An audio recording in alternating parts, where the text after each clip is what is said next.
laughter that echoed through the mahogany-paneled halls of Magnolia Heights that autumn morning would forever mark the beginning of Josephine Beaumont's transformation from obedient wife to moral revolutionary. Her husband, Duque Beaumont, though his title was more courtesy than European legitimacy, earned through generations of cotton wealth and political influence, had just delivered his verdict with the cold precision that made him one of Charleston's most feared plantation owners. Josephine stood in the grand foyer beneath the crystal chandelier imported from Vienna, her sapphire morning dress rustling softly against the imported Italian marble floors. At 25, she possessed the refined beauty that Southern society demanded of its most prominent ladies: porcelain skin protected from the harsh Carolina sun, golden hair arranged in perfect ringlets, and the kind of delicate constitution that required constant attention from a retinue of servants. Her mornings typically began with correspondence from other plantation wives, planning elaborate social functions that would cement their family's position among Charleston's elite. The Beaumont estate sprawled across thousands of acres of prime cotton land, its neoclassical mansion serving as the crown jewel of a fortune built on the labor of over 300 enslaved souls.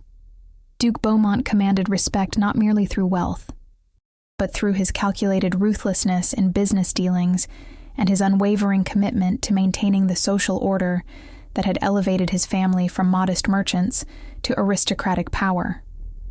His political connections reached from the state capital to Washington itself, where senators sought his counsel on matters of trade and regional influence. Their marriage, arranged by their respective families 3 years prior, had been celebrated as the union of two of the South's most distinguished bloodlines. Josephine had brought her own substantial dowry and family connections, while Duque provided the security and social elevation that her merchant-class parents had desperately sought for their daughter. Their wedding had been the social event of the season, with guests traveling from as far as New Orleans and Richmond to witness the ceremony in Charleston's most prestigious cathedral.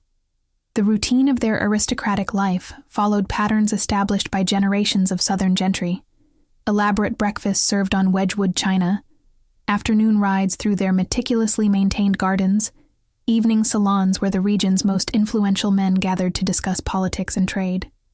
Josephine's role remained carefully circumscribed within the domestic sphere, managing household staff, organizing charitable functions for respectable causes, and maintaining the social connections that reinforced their family's prominence.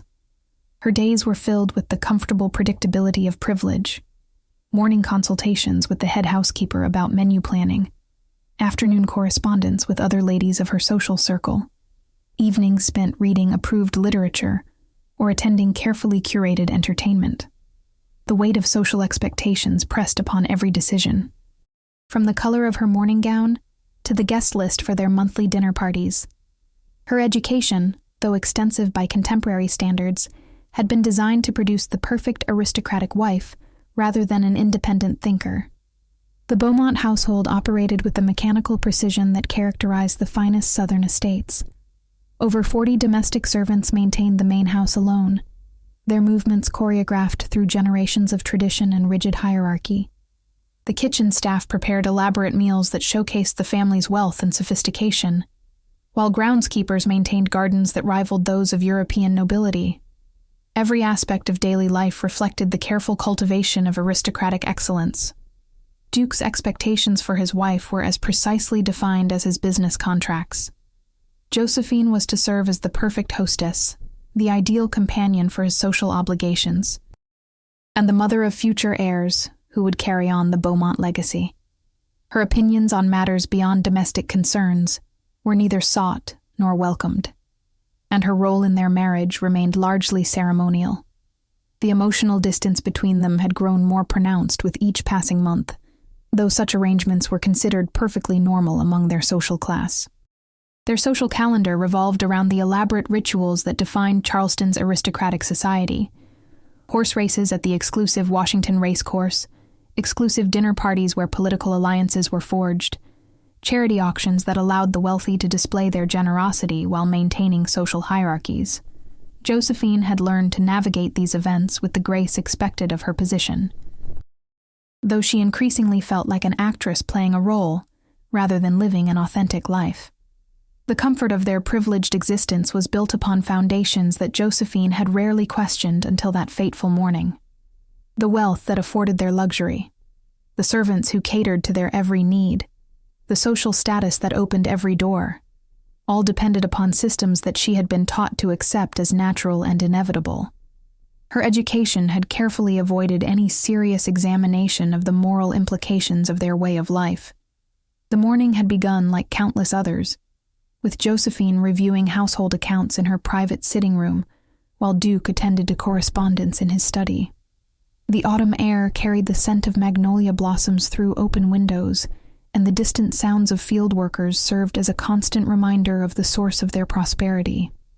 Everything seemed perfectly ordered, precisely as it should be in their carefully constructed world.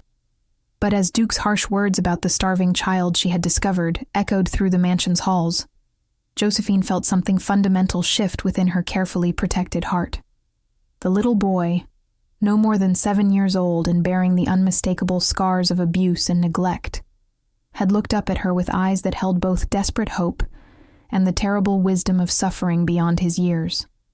In that moment, the comfortable illusions that had sustained her privileged existence began to crumble, though she could not yet foresee the complete transformation that awaited her. The confrontation that would define the remainder of Josephine's life began when Duque discovered her in the servants' quarters, personally tending to the wounds of a young boy whose very presence violated every principle of their social order. His voice, when he finally spoke, carried the lethal quiet that plantation overseers recognized as more dangerous than any shouting, and Josephine felt her carefully maintained composure crumble beneath the weight of his displeasure. She had found the child 3 days earlier while visiting the slave quarters on one of her rare humanitarian missions, charitable gestures that Duque tolerated as long as they remained superficial and politically useful. The boy, whose name she learned was Samuel, had been abandoned after his mother's death, left to survive on scraps and the occasional kindness of other enslaved people who could barely care for their own children. His thin frame and infected wounds spoke to weeks of neglect that no Christian woman could ignore, regardless of social conventions. Duque's reaction to her compassionate intervention revealed the profound chasm between their moral universes. He explained with cold logic that bringing the boy into their house, even into the servants' quarters, created dangerous precedents that could undermine the entire plantation hierarchy. Other enslaved people might begin to expect similar treatment, he argued, and word would spread to neighboring estates that the Beaumonts had grown soft in their management practices. Such perceptions could damage their reputation among the powerful families whose respect was essential to their continued prosperity. The dinner conversation that evening, conducted in their formal dining room beneath portraits of Duque's ancestors, became a careful negotiation between opposing philosophies masked as domestic disagreement. Josephine found herself articulating arguments she had never consciously formed, defending principles that seemed to spring from some deep well of conviction she hadn't known existed. Her husband listened with the patient attention he might give to a business proposal, analyzing her words for weakness, while formulating counter-arguments based on practical concerns rather than moral imperatives. Sleep eluded Josephine that night, as she lay in their elaborately canopied bed, staring at shadows cast by moonlight streaming through silk curtains. The boy's face haunted her thoughts, not just his suffering, but the intelligence she had glimpsed beneath the fear and hunger. Samuel possessed a quick mind that absorbed information with startling speed, and she had begun teaching him basic letters during their brief interactions. His eagerness to learn challenged every assumption about intellectual capacity that her society had taught her to accept without question. The following morning brought a stream of visitors whose timing seemed suspiciously convenient. Duque's sister, Margaret, arrived for an extended stay, accompanied by her husband, Colonel Harrison, whose military bearing and political connections made him one of Charleston's most influential men. Their conversation over breakfast centered on recent disturbances in other parts of the state, where some plantation owners had faced criticism for their treatment of enslaved people. The subtext was unmistakable. Any deviation from accepted practices would be noted and judged by their social circle. Josephine's attempts to continue caring for Samuel became increasingly difficult as the household dynamics shifted to accommodate their guests. Margaret's sharp eyes missed nothing, and her comments about proper household management carried the weight of generational wisdom about maintaining appropriate boundaries. The Colonel's presence brought additional pressure, as his approval was essential for Duque's political ambitions, and his disapproval could damage the family's standing in ways that extended far beyond social embarrassment. The boy's condition continued to improve under Josephine's careful attention, but his growing strength only highlighted the impossibility of his situation. He could not remain indefinitely in the servants' quarters without official status. Yet acknowledging him as part of the household would require explanations that Duque was unwilling to provide. The temporary nature of the arrangement created mounting tension that affected everyone in the house, from the other servants who feared being associated with the irregularity to Duque himself, whose patience was visibly wearing thin. Samuel's remarkable intelligence became both a blessing and a complication as he began to understand more than was safe for an enslaved child in their social environment. His questions about reading and writing, his quick grasp of complex concepts, and his obvious hunger for knowledge created situations that challenged the fundamental assumptions about racial hierarchy that shaped their world. Josephine found herself simultaneously proud of his progress and terrified of where it might lead. The moral weight of the situation pressed upon Josephine with increasing intensity, as she realized that her actions had consequences extending far beyond one child's welfare. Other enslaved people on the plantation watched her interactions with Samuel, and she could see hope beginning to kindle in their eyes. Hope that their own children might receive similar consideration. Hope that perhaps the harsh realities of their existence might somehow be softened. The responsibility of either fulfilling or crushing those hopes felt overwhelming.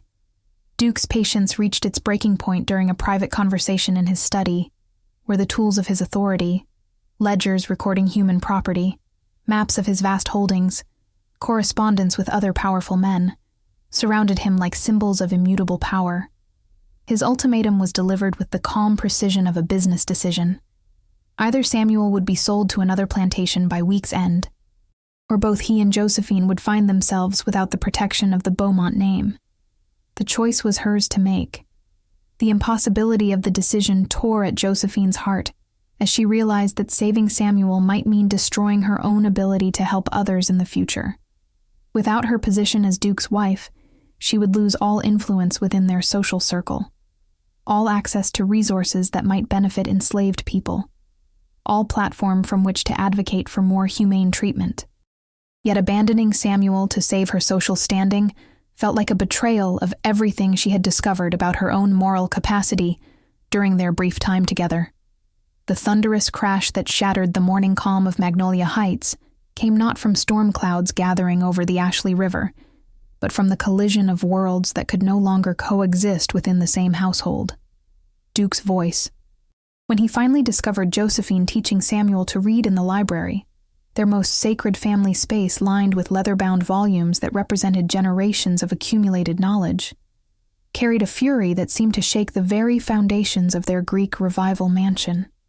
The scene that unfolded in that mahogany-paneled sanctuary of learning would have scandalized Charleston society had word spread beyond the estate's carefully guarded boundaries. Josephine, still dressed in her morning gown of robin's egg-blue silk, sat beside the 7-year-old boy at the massive oak table where Duque conducted his most important business. Before them lay Premier books that she had retrieved from storage, materials once used to educate her younger brothers, now serving to unlock intellectual doors that their society insisted must remain permanently sealed. Samuel's progress in the 3 weeks since his arrival had been nothing short of miraculous. His mind, starved for stimulation yet naturally brilliant, absorbed letters and sounds with the desperate hunger of someone who understood that knowledge might be his only path to survival. Under Josephine's patient instruction, he had progressed from recognizing basic letters to reading simple sentences, his small finger tracing words with the reverent care of someone handling precious treasures.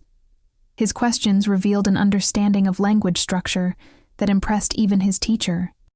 Duque's discovery of this educational transgression represented more than mere household rebellion. It constituted a fundamental challenge to the social order that had elevated their family to aristocratic heights.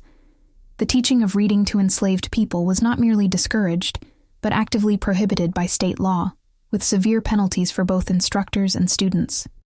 The risk extended beyond legal consequences to encompass social ostracism that could destroy their family's carefully cultivated reputation within Charleston's elite circles. The confrontation erupted with volcanic intensity as Duque's carefully maintained composure finally shattered. His accusations flew like artillery shells, each one calculated to wound Josephine's sense of duty and propriety. He reminded her of her obligations as his wife, her debt to the family that had elevated her from merchant-class origins, her responsibility to future generations of Beaumonts who would inherit the consequences of her reckless idealism. His words struck their targets with devastating accuracy, exploiting every vulnerability in her social armor. Margaret and Colonel Harrison, drawn by the commotion, arrived to witness a scene that violated every principle of aristocratic deportment. The sight of Duque's wife providing education to an enslaved child in their family library represented such a profound breach of social protocol that it rendered them temporarily speechless. The colonel's face darkened with the kind of anger that had once terrified Union soldiers, while Margaret's expression reflected the horror of someone witnessing the complete collapse of civilized behavior. The immediate consequences cascaded through the household like a plague spreading beyond any possibility of containment. Duque ordered Samuel's removal from the main house with instructions that he be prepared for immediate sale to the first available buyer, regardless of price or destination. The other servants, sensing the shift in household dynamics, began to distance themselves from Josephine with the survival instincts of people who understood that association with rebellion could prove fatal to their own precarious security. Josephine's world crumbled with bewildering speed as the comfortable certainties that had defined her existence evaporated like morning mist. The social connections that had once seemed unshakable began to fracture, as word of her inappropriate behavior spread through Charleston's interconnected network of aristocratic families. Invitations to social functions suddenly ceased arriving, while former friends discovered urgent reasons to postpone their planned visits to Magnolia Heights. The legal implications of her actions became terrifyingly clear as Colonel Harrison explained the potential criminal charges that could be brought against both her and Duque for violating state laws regarding the education of enslaved people. The penalties could include substantial fines, imprisonment, and complete social ostracism that would destroy their family's political influence and business relationships. Even their vast wealth might not protect them from the legal and social consequences of such a flagrant challenge to established order. Samuel's reaction to his impending sale revealed the depth of emotional bonds that had formed during their brief time together. The child who had arrived starving and nearly mute had blossomed into a curious, articulate boy whose questions about the world reflected an intelligence that could no longer be denied or hidden. His tears, when he realized that he would be separated from the first person who had ever treated him with genuine kindness, struck Josephine with the force of a physical blow. The servant quarters, which had briefly buzzed with hope as other enslaved people witnessed Samuel's transformation, now fell silent with the terrible knowledge that such dreams were not only impossible, but dangerous to harbor. Parents hugged their children closer, whispering warnings about the consequences of reaching beyond their assigned station. The brief flowering of possibility that Josephine's kindness had created withered beneath the harsh reality of social and legal consequences. Duque's ultimatum, delivered in the cold language of business contracts, left no room for compromise or negotiation. Josephine could publicly acknowledge her error, apologize for her momentary lapse in judgment, and watch as Samuel was sold to distant plantation where his fate would no longer trouble her conscience. Alternatively, she could face social exile, legal prosecution, and the complete destruction of everything the Beaumont family had built over generations. The choice was hers, but the consequences would affect everyone connected to their name. The desperate scheme that began to form in Josephine's mind during the sleepless nights following Duque's ultimatum would have been unthinkable to the obedient wife she had been mere weeks earlier. As she paced the marble floors of her private sitting room, her silk slippers making whisper-soft sounds that seemed to echo her racing thoughts, she began to understand that conventional approaches would never succeed against the immovable forces of law, tradition, and social pressure arrayed against her. Her first attempt at negotiation revealed the futility of appealing to Duque's better nature, through traditional wifely persuasion. She approached him in his study during his customary evening review of plantation accounts, choosing her words with the delicate precision of a diplomat navigating treacherous political waters. Her arguments focused on Christian charity, the moral obligations of their privileged position, and the potential for setting a positive example that might influence other families toward more humane practices. Duque's response demonstrated the vast chasm between their moral universes with chilling clarity. He explained that his primary obligation was to preserve and expand the family's wealth and influence for future generations, not to indulge in sentimental gestures that could undermine the economic foundations of their prosperity. His duty as a husband and father required him to protect their social position from the consequences of her misguided compassion, even if that meant making decisions that caused her temporary distress. The revelation of her husband's true character struck Josephine with the force of cold water thrown in her face. Behind the cultivated manners and aristocratic refinement, she discovered a calculating pragmatist who viewed human suffering as an acceptable cost of maintaining their privileged lifestyle. His ability to discuss Samuel's fate with the same detached analysis he applied to crop yields and market prices revealed a moral vacuum that had been hidden beneath layers of social sophistication. Her secret meetings with Samuel during the brief periods when surveillance relaxed became increasingly dangerous, as the household's attention focused on monitoring their interactions. She used her knowledge of the mansion's hidden passages, architectural features designed to allow servants to move invisibly through the house, to continue his education despite the growing risks. These clandestine lessons took place in forgotten corners of the vast estate. Abandoned root cellars, unused sections of the carriage house, even secluded spots in the formal gardens where overhanging branches provided concealment.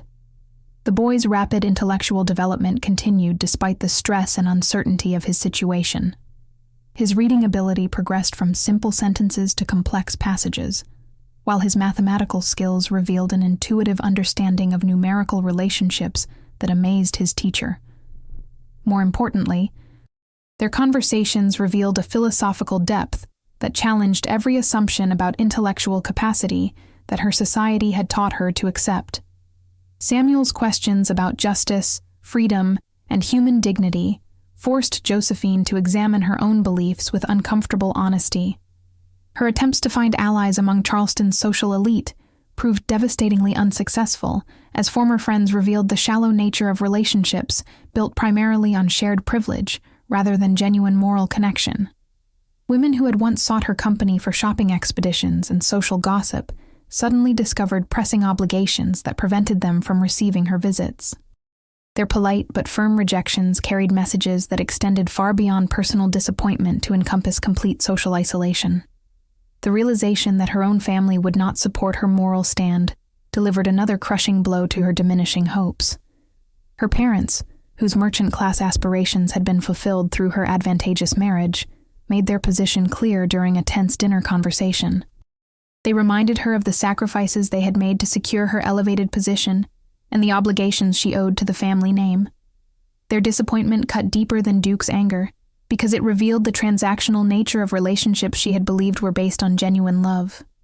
Margaret's influence within the household grew stronger as she positioned herself as the voice of reason and traditional values. Her conversations with Duque, conducted in whispered conferences that excluded Josephine, clearly focused on strategies for managing the crisis before it could spread beyond their immediate circle. The colonel's presence provided additional pressure as his military background and political connections offered both resources for containment and implicit threats about the consequences of continued defiance. The community of enslaved people on the plantation began to distance themselves from Samuel as his situation became increasingly precarious. Parents who had initially celebrated his progress now feared that association with him might bring unwanted attention to their own families. The survival instincts honed by generations of oppression warned them that hope was a luxury they could not afford, and that Samuel's fate served as a reminder of the terrible costs of reaching beyond assigned boundaries. Samuel's own awareness of his situation grew more sophisticated as his education progressed, bringing both intellectual awakening and emotional torment. He began to understand not just the immediate threat to his safety, but the broader social forces that made his very existence as an educated enslaved child a challenge to established order. His questions about why some people were considered property while others enjoyed freedom revealed a moral clarity that his supposed social superiors had spent lifetimes avoiding. The discovery of Josephine's secret correspondence with abolitionists in the North provided Duque with the ammunition he needed to justify more extreme measures. Letters she had written seeking advice about Samuel's situation, hidden in her private desk and discovered during a search she hadn't expected, revealed the extent of her ideological transformation. The evidence of her contact with known enemies of Southern society gave Duque legal grounds for actions that would have been unthinkable under normal circumstances. The moment that would define the rest of Josephine's existence arrived on a humid August morning when the suffocating heat seemed to press down upon Magnolia Heights, like a physical manifestation of the moral pressure crushing her spirit. Duque's ultimatum, delivered with the formal precision of a legal document, offered her exactly 24 hours to choose between preserving her marriage and saving Samuel from a fate that had become increasingly clear in its horrific specificity. The buyer that Duque had arranged was a man whose reputation preceded him through the shadowy networks where human flesh was traded like agricultural commodities. Silas Hartwell owned a sugar plantation in Louisiana, where the mortality rate among enslaved workers was so high that he required constant replacement of his labor force. Samuel's intelligence, which had once seemed like a gift, now marked him as a particular threat, requiring the harshest possible treatment to prevent him from influencing other enslaved people toward rebellion or escape. Josephine's agonizing deliberation took place in the solitude of the plantation's chapel, a small white building where generations of Beaumonts had sought divine guidance for their earthly decisions.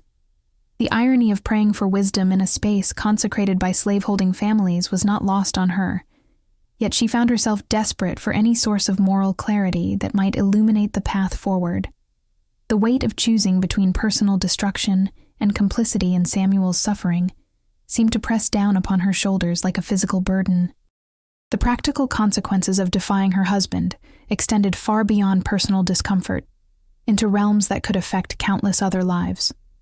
Duque had made it clear that her continued resistance would result not only in her own banishment from the family, but in increased severity toward all enslaved people on the plantation.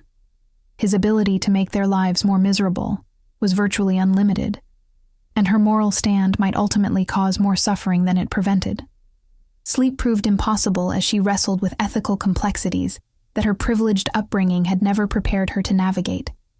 The comfortable moral certainties of her former life, where right and wrong seemed clearly delineated by social convention and religious doctrine, had dissolved into a maze of competing obligations and impossible choices. Every potential action carried consequences that would ripple through multiple lives, and the weight of responsibility for outcomes she couldn't predict felt overwhelming.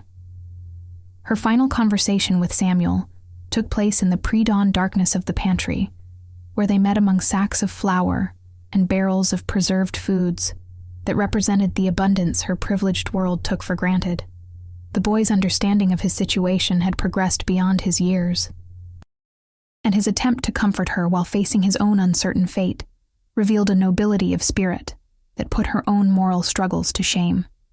His insistence that she should not sacrifice herself for his sake demonstrated a wisdom that aristocratic education rarely produced. The arrival of Hartwell's representative to finalize the transaction forced a confrontation with the human reality of the choice she faced. The slave trader's casual discussion of Samuel's value and potential uses, conducted in the same matter-of-fact tone that merchants might use to discuss livestock, stripped away any remaining illusions about the nature of the system she had been born into. His professional assessment of the boy's intelligence as both an asset and a liability requiring careful management revealed the calculated cruelty underlying the entire enterprise. Margaret's final appeal to family loyalty and social responsibility represented one last attempt to convince Josephine to abandon her moral stand. Her sister-in-law's arguments drew upon every emotional manipulation available: the obligations she owed to Duque's parents who had welcomed her into their family, the duty she bore to future generations of Beaumonts, the scandal that would destroy innocent relatives who had committed no crime beyond sharing the family name. The weight of these obligations pressed upon her conscience with almost physical force. The ticking of the grandfather clock in the main hallway seemed to count down, not just hours, but the remaining moments of her life, as the woman she had been. Each chime marked another step toward a decision that would transform her from obedient wife to social pariah, from protected lady to vulnerable exile, from comfortable participant in an immoral system to active opponent of forces far more powerful than herself. The sound became a drumbeat, marking the approach of her personal apocalypse. Duque's final offer revealed both his desperation to preserve their marriage and his fundamental misunderstanding of the transformation that had taken place within his wife's heart. He promised to provide Samuel with better living conditions on their own plantation, improved food and shelter that would address his immediate physical needs, while avoiding the social disruption that more radical changes might cause. This compromise, he argued, would allow Josephine to satisfy her conscience while preserving their family's position and reputation. The temptation of this middle path nearly overwhelmed her resolve, as she recognized its appeal to someone seeking to avoid the terrible costs of taking an absolute moral stand. Samuel would be safe from the horrors of Hartwell's plantation, her marriage would survive, and their social position would remain intact. Yet she also understood that accepting this compromise would mean abandoning the broader principles that had awakened within her, relegating her moral awakening to the status of temporary emotional disturbance rather than genuine conversion. Standing in her bedroom as the sun set on what might be her last day as Mrs. Duque Beaumont, Josephine faced the mirror that had reflected her image for 3 years of married life. The woman looking back at her bore little resemblance to the naive bride who had once believed that aristocratic privilege carried no moral obligations beyond charity events and proper household management. The choice she made would determine not just Samuel's fate, but the very nature of the person she would become. The morning that Josephine walked out of Magnolia Heights, carrying nothing but a small carpet bag, and leading Samuel by the hand marked the death of one woman and the birth of another. The servants who witnessed her departure from the grand portico, where carriages once delivered Charleston's most prominent citizens, to elaborate social functions, watched in stunned silence as their former mistress chose exile over compromise. Her transformation from pampered aristocrat to moral revolutionary was complete, though the full implications of her decision would only become clear in the months that followed. The Underground Railroad contact that she had secretly arranged through her abolitionist correspondence met them at a predetermined location 3 miles from the plantation. The man who approached their hiding place in a grove of ancient live oaks draped with Spanish moss bore little resemblance to the sophisticated abolitionists she had imagined from her reading. His weathered face and calloused hands marked him as someone who had spent his life in physical labor, yet his eyes held an intelligence and determination that commanded immediate respect. His quiet efficiency in organizing their escape revealed years of experience in conducting such dangerous operations. Samuel's reaction to their flight demonstrated both the resilience that had enabled him to survive his early hardships and the depth of attachment he had formed to the woman who had transformed his world. His questions about their destination and uncertain future were tempered by an unwavering trust in Josephine's judgment that humbled her even as it increased the weight of responsibility she felt for his welfare. The boy's courage in facing an unknown future stood in stark contrast to the fear that gnawed at her own heart.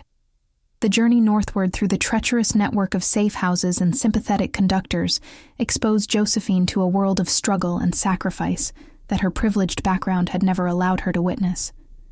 The farmhouses and hidden cellars where they found temporary refuge were maintained by people who risked everything to oppose the institution of slavery.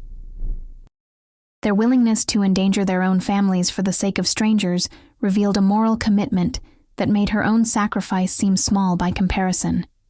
The physical hardships of their flight, sleeping in barns, eating simple food, walking long distances through difficult terrain, stripped away the last vestiges of her aristocratic pretensions.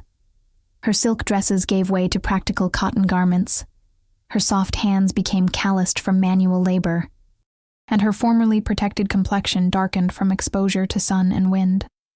Yet these changes felt liberating rather than degrading, as if she were finally becoming the person she was meant to be, rather than the ornament society had crafted her to become.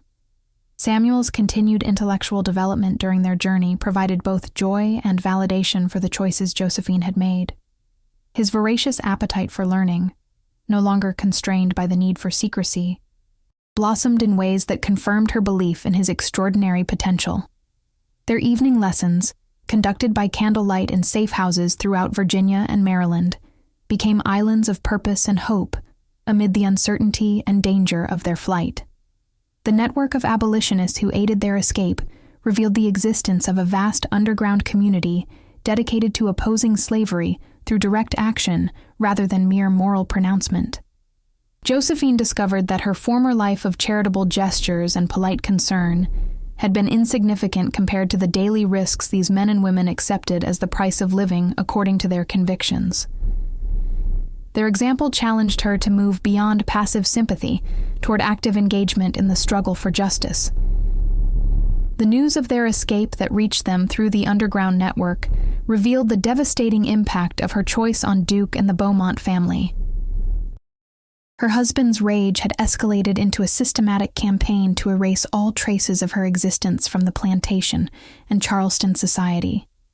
Her portrait had been removed from the main stairway, her name struck from family records, and her former friends instructed to treat any mention of her as a social error requiring immediate correction.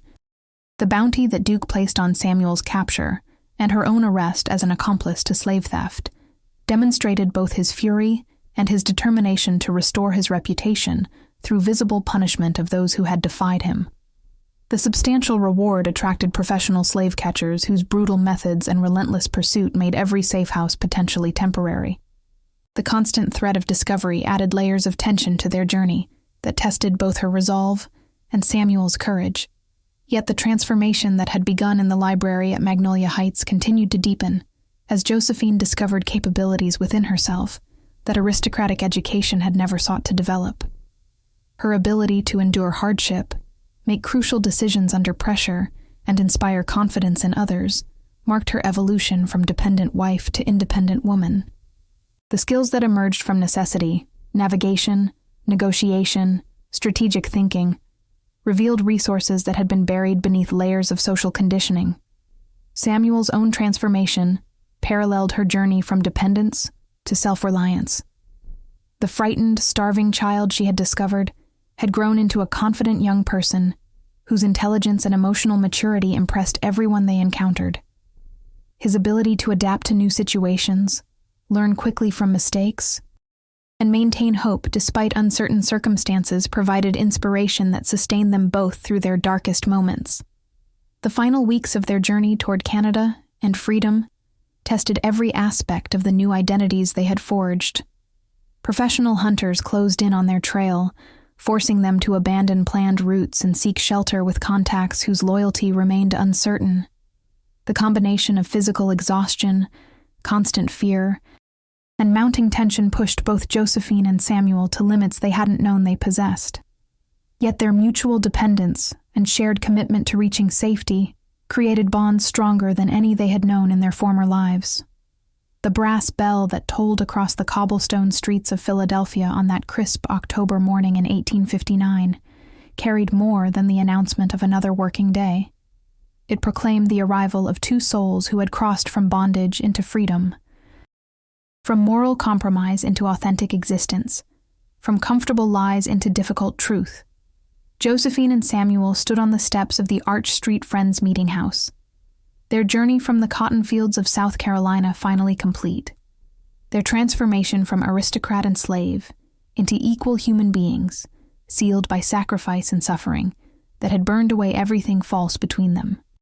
The Quaker family who welcomed them into their modest row house demonstrated the profound difference between genuine Christian charity and the performative benevolence that had characterized Josephine's former social circle. William and Hannah Chambers made no distinction between the white woman who had abandoned privilege and the black child who had never known it, treating both as fellow travelers on a spiritual journey toward righteousness. Their simple home, furnished with handmade furniture and heated by a single fireplace, contained more authentic warmth than the marble halls of Magnolia Heights. Samuel's formal education began immediately at a school established by abolitionists, specifically for escaped slaves and their children. His remarkable intelligence, no longer hidden or feared, blossomed under teachers who recognized his potential and challenged him to reach it.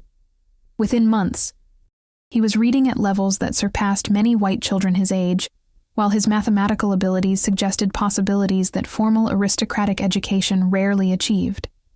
His progress vindicated every sacrifice that Josephine had made to preserve his freedom. The work that Josephine found organizing aid for newly arrived refugees utilized skills she had never known she possessed, while discarding completely the ornamental accomplishments that aristocratic society had valued. Her ability to coordinate complex logistics, manage limited resources, and inspire confidence in desperate people proved far more valuable than her expertise in flower arrangement or French conversation. The purposeful exhaustion of meaningful labor replaced the listless fatigue that had characterized her privileged idleness.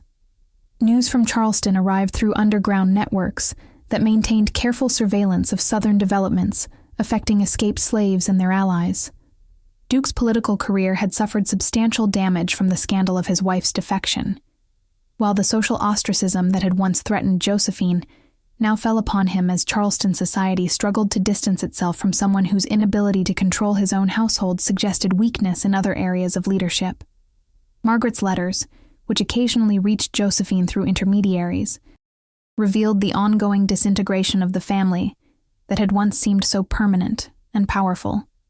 The Colonel's political appointments had been withdrawn, their social invitations ceased, and their business relationships suffered as associates questioned their judgment and reliability. The carefully constructed edifice of aristocratic respectability had collapsed when tested by genuine moral challenge. Yet these reports of her former family's decline brought Josephine no satisfaction, only sadness for the waste of human potential that privilege and prejudice had created. She recognized that Duque and Margaret were prisoners of their social conditioning, just as she had been, though they lacked the catalyst that had awakened her to the possibility of different choices. Their suffering was real, even if it resulted from their own moral blindness. Samuel's emergence as a speaker for the abolitionist cause provided powerful testimony to the intellectual potential that slavery sought to suppress. His articulate descriptions of plantation life, delivered with the analytical clarity that education had developed, convinced audiences who might have dismissed adult narratives as biased or exaggerated. His very existence as an educated, eloquent former slave challenged every assumption about racial hierarchy that justified the institution of human bondage.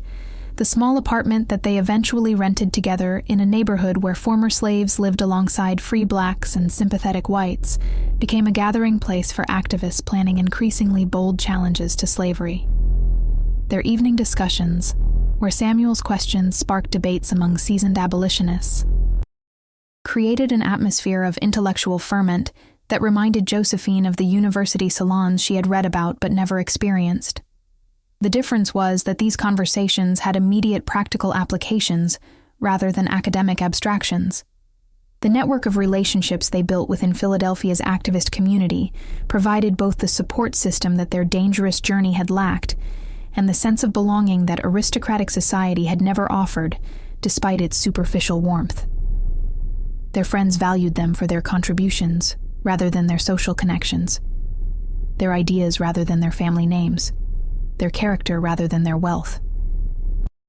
These authentic relationships taught Josephine what genuine human connection could accomplish.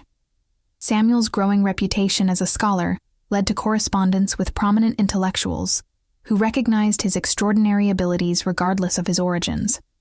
University professors sought his opinions on historical questions, writers requested his assistance with research projects, and political leaders consulted him about strategies for combating slavery.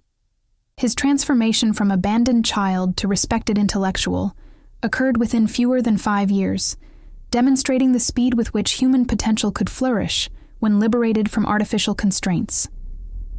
The wedding that took place in their neighborhood church, 3 years after their arrival in Philadelphia, united two people whose love had been forged in the crucible of shared sacrifice rather than social convention.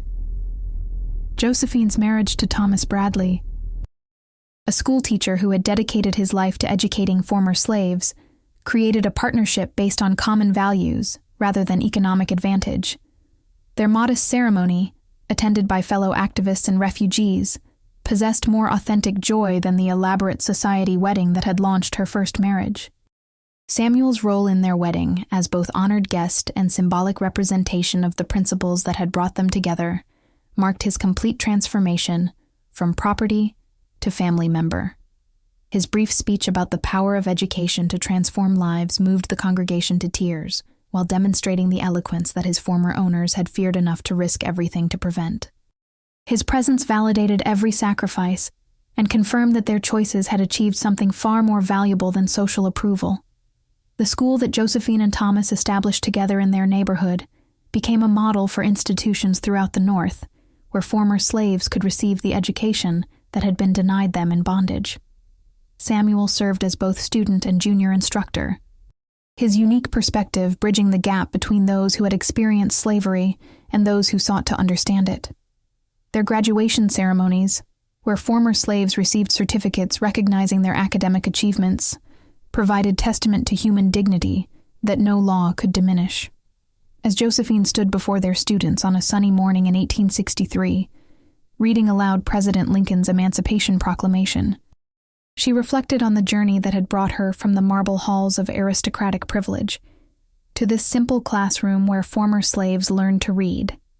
Samuel, now 15 and preparing for university study, stood beside her as living proof that moral courage could achieve transformations that seemed impossible to those who confused social conventions with natural law. Their story had become part of a larger narrative about the power of conscience to triumph over convenience, love to overcome law, and hope to transform reality for those brave enough to risk everything in service of justice. The final lesson of their remarkable journey resonated far beyond the walls of their classroom, spreading through networks of former slaves, abolitionists, and moral reformers, who understood that genuine change required individuals willing to sacrifice personal comfort for universal principles. Their example inspired countless others to examine their own complicity in systems of oppression and choose courage over convenience.